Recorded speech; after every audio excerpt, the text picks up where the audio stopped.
सत श्री अकाल, नमस्कार, आदाब एंड हाय टू एवरीवन। मैं आपका टीचर राजन अरोड़ा। एक नई वीडियो, नया दिन। हमने पिछले वीडियो में इसका पार्ट 1 आप लोगों ने पढ़ लिया होगा, मैं उम्मीद करता हूं, और सब कुछ समझ आया होगा।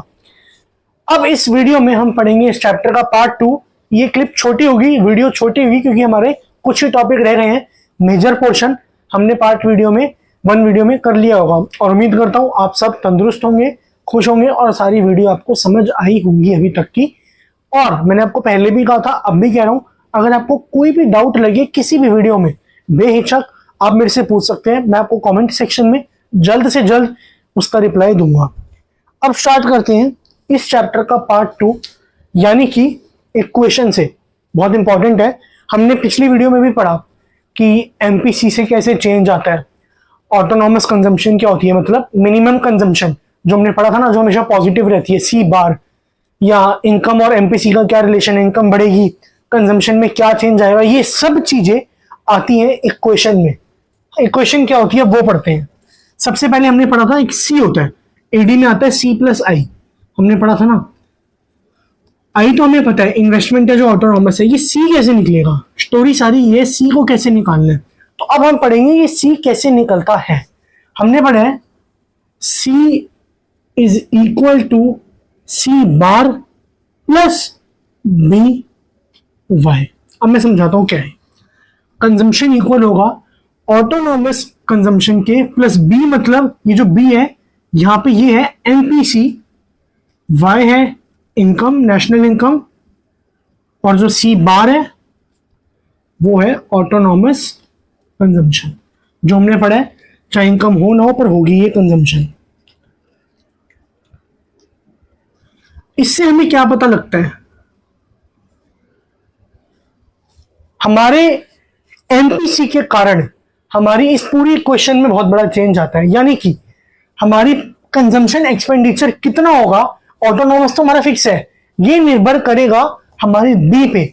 बी यानी कि एमपीसी, मतलब कि इनकम में अगर चेंज आ रहा है तो उसका कितना परसेंट चेंज, यानी कि कितनी रेशियो कंजम्पशन में हम बढ़ाएंगे, वो गिना जाता है एमपीसी में। तो यानी कि इस पोर्शन को, जिससे कि इक्वेशन पे फर्क पड़ता है, इसको बोलते हैं हम इंड्यूस्ड कंजम्पशन। इंड्यूस्ड कंजम्पशन को हम एस्टिमेट कैसे कर सकते हैं, इसका सिंपल सा तरीका है, एमपीसी को मल्टीप्लाई कर दें इनकम से, यानी कि बी वाई, ये होता है इंड्यूस्ड कंजम्पशन। और जो ये है सी बार वो है ऑटोनॉमस। ऑटोनॉमस और इंड्यूस्ड कंजम्पशन में क्या फर्क होता है। इंड्यूस्ड कंजम्पशन वो होती है जो कि डिपेंड करती है इनकम पे। इनकम बढ़ेगी तो ये कंजम्पशन भी बढ़ेगी, मतलब इनकम ये बढ़ेगी तो बी में जो चेंज आएगा या बी जो भी होगा उसके कारण कंजम्पशन बढ़ेगी। पर ये वाला जो ऑटोनॉमस है ये हमेशा इक्वल रहता है, मतलब ये डिपेंडेंट नहीं होता इनकम में। ये इनकम के हिसाब से नहीं होता कि इनकम बढ़ेगी तो ऑटोनॉमस कंजम्पशन, जो जरूरत है, जो बेसिक नेसेसिटी है, वो तो उतनी रहेगी ना। तो कंजम्पशन हमारी इंडिपेंडेंट होती है, इसलिए हम इसे बोलते हैं ऑटोनॉमस। तो अगर कोई आपसे पूछे इस पूरी क्वेश्चन में मेन रोल किसका है, तो सबसे मेन रोल है एमपीसी का, क्योंकि यही डिसाइड करता है इस पूरी इक्वेशन में कितना वेरिएशन आएगा। तो ये होती है हमारी कंजम्पशन इक्वेशन। सी बार मतलब ऑटोनॉमस कंजम्पशन, बी मतलब एमपीसी, वाई मतलब नेशनल इनकम। ये सिंपल आपको समझ आ गया होगा। इसका एग्जांपल देता हूं। मान लेते हैं आपको एक क्वेश्चन दिया हुआ है जिसमें हमें सी निकालना है। सी इन द सेंस, सी निकालना है मतलब ये कंजम्पशन एक्सपेंडिचर निकालना है, जिसमें आपको दे दिया सी बार है आपका 40 करोड़। इनकम हमें दे दिया at the national income of 100 CR, मतलब करोड़। और ये यानी कि बी हमें दे दिया 0.80 या 0.8 मान लो, दोनों एक ही बात है। अब हम सी कैसे निकालेंगे, हमने उसने कहा कंजम्पशन निकाल के दिखाओ। ये 3 डिटेल्स आपको दी हैं। सी निकलेगा 40 करोड़ प्लस 0.80 इंटू 100, यानी कि C is equal to 40 plus 80, C is equal to 120 CR। ये क्वेश्चन का कहाँ यूज होता है, ये सिर्फ आपकी न्यूमेरिकल में यूज होगा, क्योंकि वहां पे आपसे पूछेंगे ऐसे डिटेल देके। समझ रहे हो, ये जो इक्वेशन का स्लोप है ये किस पे डिपेंड करता है, एमपीसी पे। जितना ज्यादा higher the MPC higher will be the slope of the given equation. ये बात याद रखना। और ये फॉर्मूला होता है, ये आपको एग्जांपल दिखा दिया मैंने, ऐसे आपको डिटेल्स देंगे जिससे कि आपको इक्वेशन में पुट करके सिंपल सा आंसर निकालना होगा। इसी मतलब कंजम्पशन इक्वेशन से ही हम सेविंग इक्वेशन को भी डिराइव करते हैं, वो भी बहुत जरूरी है। उससे आपको अगर सेविंग का क्वेश्चन पूछेंगे तो वो भी आना चाहिए ना, आप खुद निकालने वहां पे बैठे तो टाइम लग जाएगा। तो इसलिए आपको पता होना चाहिए, लर्न होना चाहिए टिप्स पे कि सेविंग का कैसे निकलता है। हमने पढ़ा था saving is equal to Y minus C, मतलब सेविंग होती है इक्वल टू हमारे इनकम में से कंजम्पशन निकाल दो, मतलब जितना हमने टोटल कमाया उसमें से जितना खर्चा कर दिया बाकी जो बच गया वो तो सेविंग ही है। तो वही फॉर्मूला है, saving is equal to Y minus C. अब हमने यहाँ पे क्या पढ़ा है, S is equal to Y minus C का क्या पढ़ा है, लिख दो C bar plus B Y, ऊपर से आ गया कंजम्पशन का फॉर्मूला, ये रहा, वो हमने यहां पुट कर दिया। अब S is equal to Y minus C bar minus B of Y, यहां से इन दोनों में से वाई कॉमन ले लेंगे तो ये बचेगा माइनस सी, अब हमने कॉमन ले लिया, प्लस 1 माइनस बी इंटू में वाई, ये वाई वाई कॉमन आ गया, 1 माइनस बी बचेगा।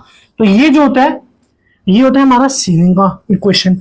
इसमें भी सेम वही है जो हमें ऑटोनॉमस कंजम्पशन, मतलब हमने यहाँ 40 लिया था पिछले केस में, वो यहाँ हो जाएगा -40। हमने इस केस में बी लिया था 0.80, तो यहाँ पे 1 माइनस 0.8 हमने पढ़ा था ना, एमपीसी प्लस एमपीएस, ये एमपीएस हो गया। मतलब एमपीसी प्लस एमपीएस 1 के इक्वल होता है, 1 में से माइनस करेंगे बी को, एमपीसी को, 1 माइनस बी मतलब एमपीएस आ जाएगा, यानी कि 1 माइनस 0.80 इज इक्वल टू 0.20, वो आ जाएगा यहाँ। नेशनल इनकम हमारी वही 100 करोड़ होगी, उससे आपका आंसर निकल जाएगा। ये दोनों इक्वेशन इसलिए जरूरी है क्योंकि ये न्यूमेरिकल में बहुत काम आती है। एक बार इसको नोट डाउन कर लो, फिर इसके बाद इसके अगले टॉपिक पे चलते हैं, डेरिवेशन।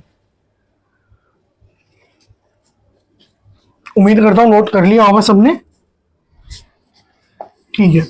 इसके बाद जो हमारा टॉपिक आता है वो है डेरिवेशन, कंजम्पशन कर्व से सेविंग कर्व की। मैं आपको एक करके दिखाऊंगा कि कंजम्पशन से सेविंग कर्व कैसे निकलता है, उसी का दूसरा तरीका ऑल्टरनेटिवली उसे उल्टे तरीके से बनाओगे तो सेविंग से कंजम्पशन कर्व भी निकल जाएगा। कैसे, मान लेते हैं ये कंजम्पशन कर्व, ये इसके पैरेलली बनेगा ग्राफ में सेविंग कर्व। ये लिख लेना इनकम, वहां पे और टेढ़े में लिख लेना कंजम्पशन। ये यूनिट हमेशा मार्क करना है, एक्स वाई, ये जो लिखते हैं इन CR या रुपीज लिख लो, एक्स वाई, ये सब मेंशन नहीं करोगे तो 1 नंबर काट लेगी टीचर, और भिड़ भी नहीं सकते क्योंकि जायज़ है नंबर काटना है। 12th में आ गए अगर अब भी ये सब नहीं लिखा तो बच्चे तो है नहीं ना कि ये गलतियां करेंगे। हमने क्या पढ़ा था कंजम्पशन कर्व में, वही यहाँ इस पॉइंट से ये गई इनकम हमारी, कंजम्पशन कर्व यहाँ से होगा क्योंकि ये वो है ऑटोनॉमस। जो ये हिस्सा है ये सी बार, ये ओरिजिन मान लो, ये कंजम्पशन कर्व हो गया, ये हमारी इनकम हो गई। ये सी बार है, ये था हमारा ब्रेक इवन पॉइंट। यहां तक हम कर रहे थे डिस सेविंग, यहां हम कर रहे थे सेविंग, यहां पे हमारी इनकम और कंजम्पशन इक्वल थी। सिंपल, हमने यहां पे भी पढ़ा था, ये नेगेटिव जाता है तो ये इसका कर्व यूं जाता है। अब इसमें समझने वाली बात क्या है कि डिराइव कैसे होगा, मतलब जहां पे इसका ब्रेक इवन पॉइंट है वहीं पे सेविंग कर्व का भी ब्रेक इवन पॉइंट होगा। मानिए कि यहां पे जो हमारी सेविंग है 0 है, सेविंग 0, यहां भी सेविंग 0। इससे डिराइव कैसे हुआ, ये जो है ये माइनस सी बार, जो सी बार यहां था वो यहां माइनस है, मतलब जो यहाँ पॉजिटिव वाई एक्सिस पे इंटरसेप्ट बन रहा था सी बार का, वही अब नेगेटिव इंटरसेप्ट बन रहा है नीचे यहाँ पे। मतलब जितनी वजह से यहाँ पे हमने कंजम्पशन करी थी उतना ही घाटा होगा हमें उसी मैग्नीट्यूड का, तो वो आएगा माइनस। यहाँ पे जो ब्रेक इवन आया था उसी की पैरेलली बिल्कुल आ पाओगे, तो सेविंग कर्व में आपका यहाँ पे बनेगा डेरिवेशन के थ्रू 0। तो इसे एक बार नोट कर लो। यही अगर एग्जामिनर उल्टा पूछ ले तो क्या करना है, इसको ऊपर बनाना है, इसको नीचे बनाना है, बस कोई लंबी चौड़ी एक्सप्लेनेशन नहीं है, एक पैराग्राफ में लिख देना। इसे सी बार बोलते हैं, ये नेगेटिव कंजम्पशन है जो बेसिक नेसेसिटीज के लिए होती है, ये ब्रेक इवन पॉइंट है। इससे पहले कंज्यूमर डिस सेविंग कर रहा है, इसके बाद सेविंग कर रहा है। सिमिलरली यहाँ पे भी सेविंग, यहाँ पे डिस सेविंग हो रही है। बस जितनी अमाउंट की है उतनी अमाउंट से सेम रेशियो में यहाँ पे है, ये सेम हो गया, इसके बाद यहाँ से बढ़ गया, यहां से बढ़ गया, बस इसे नोट कर लो, बहुत सिंपल कॉन्सेप्ट है। वैसे पेपर में पूछा नहीं आज तक, कभी कभार पूछते हैं, लेकिन हाँ पता होना चाहिए, ये आसान टॉपिक है। एक बार इसे कॉपी में लिख लो।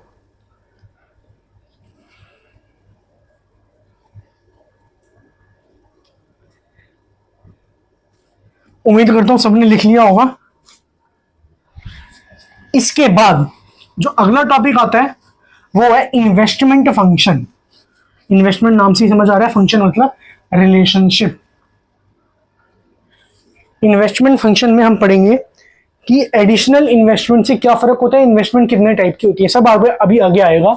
सबसे पहले पढ़ते हैं बेसिक चीज। इन्वेस्टमेंट मतलब एक्सपेंडिचर कैपिटल एसेट बढ़ाने के लिए, या हमने पहले भी पढ़ा था, कंपनी का physical stock of capital asset बढ़ता है, उसे कहते हैं इन्वेस्टमेंट। मतलब पैसा लगाया है एसेट्स पे ताकि रिटर्न मिल सके। इन्वेस्टमेंट होती है दो टाइप की, पहली होती है इंड्यूस्ड, दूसरी होगी ऑटोनॉमस। जैसे ऑटोनॉमस वो पढ़ा था ना कंजम्पशन, सेम वैसी है इंड्यूस्ड और ऑटोनॉमस इन्वेस्टमेंट। ये वाली जो इन्वेस्टमेंट है ये डिपेंड करेगी हमारे प्रॉफिट मोटिव पे, हमारी इनकम पे। इंड्यूस्ड वाली हमेशा करी जाएगी प्राइवेट इंडिविजुअल के द्वारा या प्राइवेट फर्म के द्वारा। वहीं दूसरी ओर जो ऑटोनॉमस है ये ज्यादातर गवर्नमेंट करती है, क्योंकि इसमें सोशल वेलफेयर रिलेटेड होता है, ये इनकम से डिपेंडेबल नहीं होती। मतलब इसमें क्या होता है, अगर सिंपल भाषा में इसका ग्राफ बनाओगे, इसका ग्राफ कुछ ऐसे जाएगा। मान लो ये हमारी इनकम है और ये कंजम्पशन है या इन्वेस्टमेंट है, ये हमारा पहला पॉइंट है। तो ये क्या होगा, ये हमेशा अपवर्ड स्लोपिंग होगा। कारण क्योंकि आपको बताया ये डिपेंड करता है इनकम पे। Higher the income higher the investment, इसमें वो हिसाब है, जैसे जैसे इन्वेस्टमेंट बढ़ती जाएगी वैसे वैसे इनकम बढ़ती जाएगी। I2 I1 0, वही XY वो लिख लेना।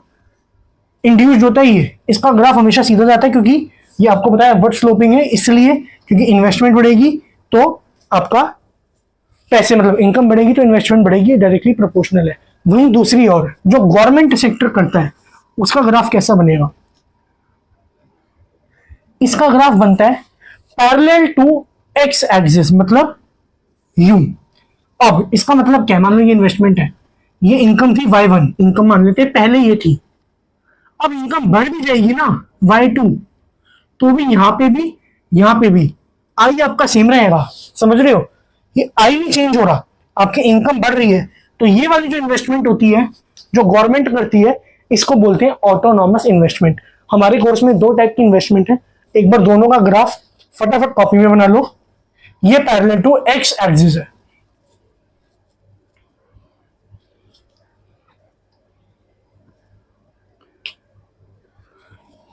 इसके बाद जो टॉपिक आता है वो है डिटर्मिनेंट ऑफ इन्वेस्टमेंट। मतलब इन्वेस्टमेंट करनी भी चाहिए या इन्वेस्टमेंट कब फायदेमंद है कब नहीं है, ये पढ़ेंगे डिटर्मिनेंट ऑफ इन्वेस्टमेंट में। इन्वेस्टमेंट करने से जो रिटर्न आ रहा है, प्रॉफिट है कि नहीं, इन्वेस्टमेंट करने का फायदा है कि नहीं, ये डिपेंड होता है हमारी दो चीजों पे। जो है पहली MEI और दूसरी ROI। ROI मतलब रेट ऑफ इंटरेस्ट, MEI मतलब मार्जिनल एफिशिएंसी ऑफ इन्वेस्टमेंट, कि जो हम एडिशनल इन्वेस्टमेंट कर रहे हैं उससे क्या गेन हो रहा है, वो आएगा इसमें। ये आ गया आपका rate of interest.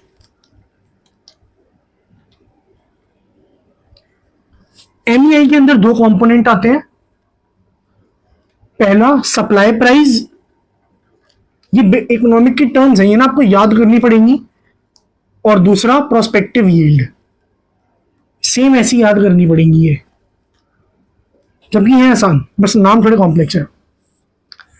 Supply price क्या होता है, it is the cost of producing new asset और similar asset to that of kind. मतलब जो पहला एसेट था हमारा, सेम वैसे ही दूसरा कोई और एसेट बनाना, उसकी जो कॉस्ट आती है या उस एसेट को रिप्लेस करने की जो कॉस्ट आती है, उसको बोलते हैं सप्लाई प्राइस। फॉर एग्जांपल एक फर्म है ABC, उसमें एक मशीन थी खराब हो गई, उसको रिप्लेस करने के लिए नई मशीन आई जो 10,000 की थी, तो सप्लाई प्राइस हुआ 10,000।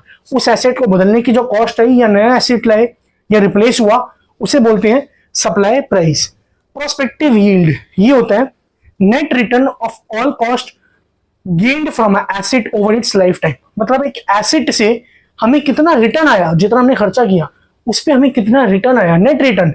नेट रिटर्न मतलब सारी एक्सपेंसेस, हर कॉस्ट को हटा के जो हमें रिटर्न आया over the life time of the asset, मतलब जितने टाइम तक वो एसेट रहा है उसको बोलते हैं प्रोस्पेक्टिव यील्ड।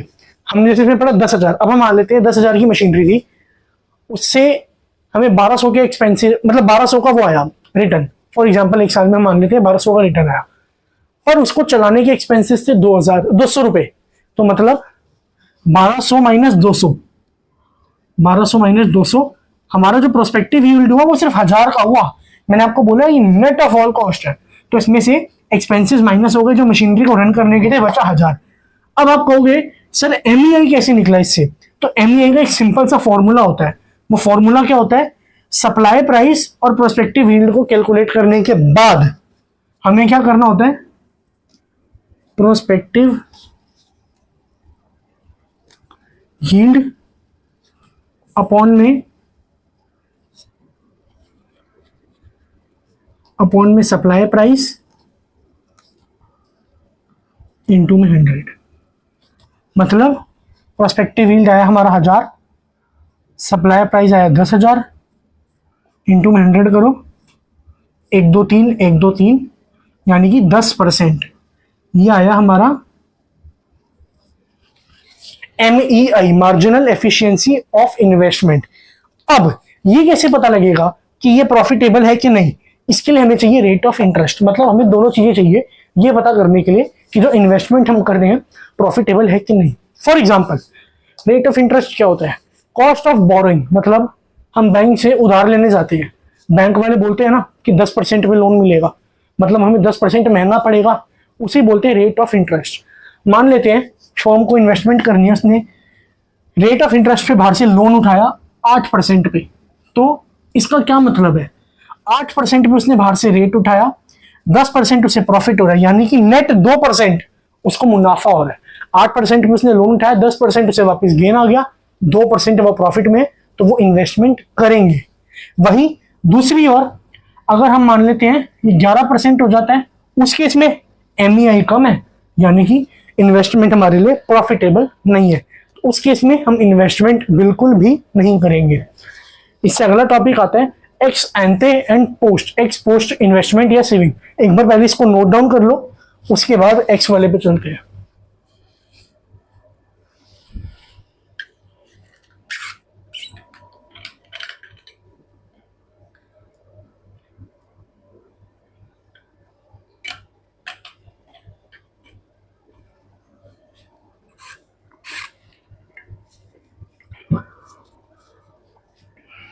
ठीक है, एक्स पोस्ट और एक्स सेविंग सिंपल सा कॉन्सेप्ट है, हमने पहले भी पढ़ा था। एक्स एंटे मतलब प्री प्लान्ड या प्लान्ड, एक्स पोस्ट मतलब आफ्टर। हमने पढ़ा था ना कि एडी प्लान्ड एक्सपेंडिचर होता है, ना कि एक्चुअल, क्योंकि हम इसे पहले से प्लान करके चलते हैं। लेकिन पोस्ट एक्सपेंडिचर क्या होता है? प्लान्ड प्लस अनप्लान्ड, मतलब जो हमने प्लान किया था वो तो खर्चा हुआ ही हुआ, पर इकोनॉमी में वो खर्चा भी हो गया जो अनप्लान्ड था। दोनों का सबमिशन बनता है पोस्ट एक्सपेंडिचर, मतलब जो बाद में हुआ, क्योंकि अनप्लान्ड और प्लान को प्लस करोगे तभी तो दोनों का सम करके पता लगेगा एट द एंड कितना हुआ, तो वो होता है हमारा एक्स पोस्ट में। एक्स एंटे चाहे इन्वेस्टमेंट हो चाहे एक्सपेंडिचर हो, मतलब जो हमने पहले प्लान करा था, जैसे कि AD, ex ante, ex aggregate expenditure, मतलब जो हमने प्लान करा था कि ये होगा, उसे बोलते हैं एक्स एंटे। ये सिंपल सा कॉन्सेप्ट था एक्स एंटे एंड पोस्ट सेविंग का। एक बात याद रखना, इकोनॉमी में इक्विलिब्रियम तभी बनता है जब एक्स एंटे और एक्स पोस्ट इक्वल होते हैं। न्यूमेरिकल में पूछ लेते हैं कि बताओ इस सिचुएशन में इक्विलिब्रियम कब होगा, तो आपको क्या करना है? एक्स एंटे क्या होता है? एक्स एंटे मतलब एडी होता है। अगर उन्होंने एक्स एंटे लिख दिया तो इसका मतलब वो एडी की बात कर रहे हैं, तो वो एडी है। तो उसी तरीके से न्यूमेरिकल में ये चीज यूज होगी। याद रखना, equilibrium ex ante is equal to ex post. ये हो गया हमारा एक्स एंटे और एक्स पोस्ट। लास्ट टॉपिक जो इस चैप्टर का आता है वो है एम्प्लॉयमेंट, रोजगार, जो सबसे बड़ी समस्या है हमारे देश की। वो रात के 12:57 हो रहे हैं, मतलब संडे 8 अक्टूबर चढ़ गई और अभी तक शूट चल रहा है। बहुत दिल से हम शूट बना रहे हैं, वीडियोस बना रहे हैं। उम्मीद करेंगे आप लोग भी इतना ही प्यार दिखाओ और सपोर्ट करो और अच्छे से देखो इन वीडियोस को, ताकि पूरे में से पूरे नंबर ला सको। राजन सर के बच्चे भाई, नंबर तो लानी है, नाम रोशन करना है। एम्प्लॉयमेंट, एम्प्लॉयमेंट मतलब रोजगार हो गया। एम्प्लॉयमेंट में दो टाइप होती है। फुल एम्प्लॉयमेंट, सबसे पहले बात करते हैं फुल एम्प्लॉयमेंट क्या होता है। नाम से समझ आ रहा होगा आपको, लेकिन अभी समझते हैं क्या होता है।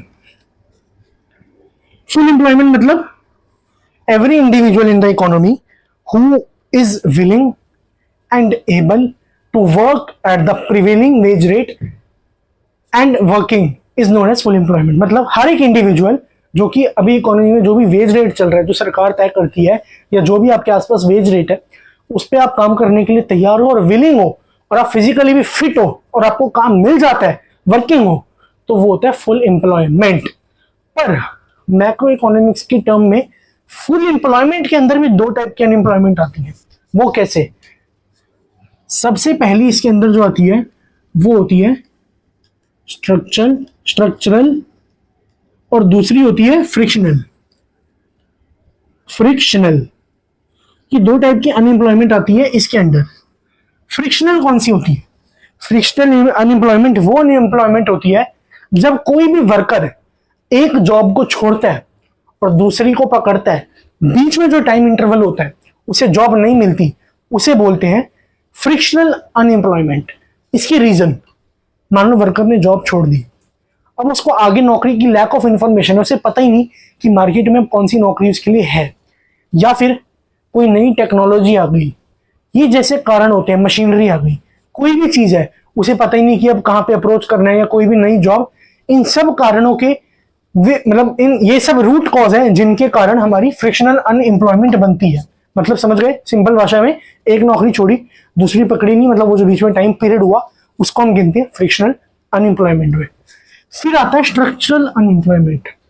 This unemployment arises due to mismatch of the skills a labour is having at the skills the companies needed या द कंपनीज रिक्वायरिंग। मतलब जो मिसमैच होता है, मान लो आपके पास कंप्यूटर चलाने की स्किल्स है पर कंपनी को कुछ और चाहिए, कंपनी को चाहिए कि आप इलेक्ट्रीशियन हो, या उन्हें चाहिए कंप्यूटर वाला आप इलेक्ट्रीशियन। तो जो मिसमैच है ना आपकी स्किल्स के बीच में, आप विलिंग तो काम करने के लिए, पर आपकी स्किल्स के कारण या कंपनी में कोई एडवांसमेंट आ गई टेक्नोलॉजी में जो आपको नहीं चलानी आती, आपको यूज फेमिलियर नहीं हो आप, तो इन कारणों से जो मिसमैच होता है ना, उससे जो अनएम्प्लॉयमेंट बनती है वो आती है स्ट्रक्चरल अनएम्प्लॉयमेंट में। हमारे कोर्स में हम जिस भी केस में अनएम्प्लॉयमेंट एम्प्लॉयमेंट की बात करते हैं, हम गिनते हैं लेबर फोर्स को। एक कॉन्सेप्ट होता है total working population, total population या लेबर फोर्स। टोटल पॉपुलेशन में सब आ जाते हैं, मैं, आप, बड़े बुजुर्ग, छोटे बच्चे, लेकिन लेबर में आते हैं, लेबर फोर्स में वो लोग जो सिर्फ काम कर रहे हैं। तो हम इसको लेबर फोर्स के कॉन्सेप्ट से मानते हैं। देखते हैं आपकी बुक में ग्रीन बॉक्स में ये पॉइंट गिवन है, क्योंकि लेबर फोर्स में ओल्ड एज पॉपुलेशन और छोटे बच्चे जो अर्ली चाइल्ड होते हैं या यंग चाइल्ड होते हैं जो काम नहीं कर सकते, हम उनको नहीं गिनते।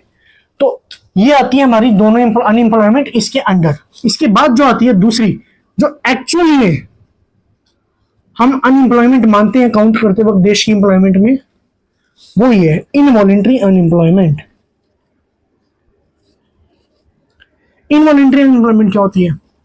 अ person is ready to work at the prevailing wage rates and physically fit and able to do the work but didn't get work. मतलब एक बंदा तैयार है, जितना रेट है उस पर काम करूंगा, फिजिकली भी फिट है पर उसे काम नहीं मिल रहा, उसको जो अनएम्प्लॉयमेंट कहेंगे वो होगी इनवॉलेंट्री। मतलब वो चाहता नहीं है कि वो अनएम्प्लॉयड रहे, पर सर्कमस्टांसिस के कारण वो अनएम्प्लॉयड है, तो उसे कहेंगे इनवॉलेंट्री अनएम्प्लॉयमेंट। सिंपल भाषा में फुल एम्प्लॉयमेंट का मतलब क्या है? Absence of involuntary unemployment. मतलब जब इनवॉलेंट्री अनएम्प्लॉयमेंट होगी नहीं तो फुल एम्प्लॉयमेंट हो गई। ये सिंपल सा था। एक हमारे पास आती है वॉलेंट्री अनएम्प्लॉयमेंट। वॉलेंट्री अनएम्प्लॉयमेंट मतलब एक आदमी जो कारोबार छोड़ के, मतलब घर बैठा हुआ है, जिसे खुद से ही काम नहीं करना, वो कर सकता है लेकिन उसे वेज रेट पसंद नहीं है या कोई भी कारण वो काम नहीं कर रहा, उसे बोलते हैं वॉलेंट्री अनएम्प्लॉयमेंट। मतलब अपनी इच्छा से जो काम नहीं कर रहा, रोजगार नहीं कर रहा, तो उसको हम कभी भी देश की एम्प्लॉयमेंट काउंट करते वक्त नहीं गिनते, क्योंकि वो किसी चीज मैटर ही नहीं करता ना, क्योंकि वो अपनी पसंद से काम नहीं कर रहा। तो हम हमेशा इनवॉलेंट्री अनएम्प्लॉयमेंट और फुल एम्प्लॉयमेंट को इंपॉर्टेंस देते हैं। इसी के साथ ये पूरा चैप्टर हमारा खत्म होता है। Determination of income and employment unit का चैप्टर 7 बहुत इंपॉर्टेंट और लेंदी चैप्टर खत्म होता है। उम्मीद करता हूं सबको ये चैप्टर अच्छे से समझ आया होगा। फिर से वही बात, कोई भी क्वेश्चन हो, कोई भी डाउट हो, आप मेरे को कांटेक्ट कर सकते हैं थ्रू कमेंट सेक्शन। जल्दी से जल्दी आपको उसका रिप्लाई मिलेगा। इस वीडियो को उम्मीद करता हूं सबने अच्छे से देखा होगा। इस वीडियो को लाइक कर दें, दोस्तों में शेयर करें, कमेंट में अपना डाउट पूछें या रिव्यूज दें और चैनल को जरूर सब्सक्राइब करें ताकि आने वाली वीडियोस जल्द से जल्द आपको मिल सके। और कुछ बच्चे सोच रहे होंगे कि अभी हम इनके न्यूमेरिकल्स क्यों नहीं कर रहे, मैक्रो में न्यूमेरिकल आते हैं, लेकिन हम क्या पैटर्न फॉलो करेंगे मैं वो आपको बता भी देता हूं। हमारे पास टाइम कम है तो हम इस स्ट्रैटेजी से चलेंगे कि हमारे पास सारे नंबर जो कंटेंट थ्योरी है वो इजीली कवर हो जाए। न्यूमेरिकल हम हर चैप्टर के एंड में क्वेश्चन सीरीज में करेंगे। तो सबसे पहले हम मैक्रो इकोनॉमिक्स को कवर कर लेंगे, उसके बाद आती है इंडियन इको, वो तो बिल्कुल स्टोरी है, पढ़ने में भी बहुत मजा आएगा, स्टार्टिंग से पढ़ोगे बहुत इंटरेस्टिंग है, तो उसको कवर करेंगे। फिर हमारे पास बहुत टाइम बचेगा रिवीजन के लिए, सबकी वन शॉट भी करेंगे और न्यूमेरिकल भी करेंगे। बोर्ड से पहले पूरी मतलब तैयारी हो जाएगी। तो इस विषय में आप मत घबराओ कि सिलेबस हो पाएगा या नहीं, वो मेरी सिरदर्दी है। मैं आपको पूरा सिलेबस करा के दूंगा और आपके नंबर बढ़िया आएंगे अगर सारी वीडियोस ध्यान से देखोगे और थोड़ी बहुत सेल्फ स्टडी भी करोगे। जल्दी मिलते हैं, तब तक अपना ध्यान रखिएगा। Goodbye, take care.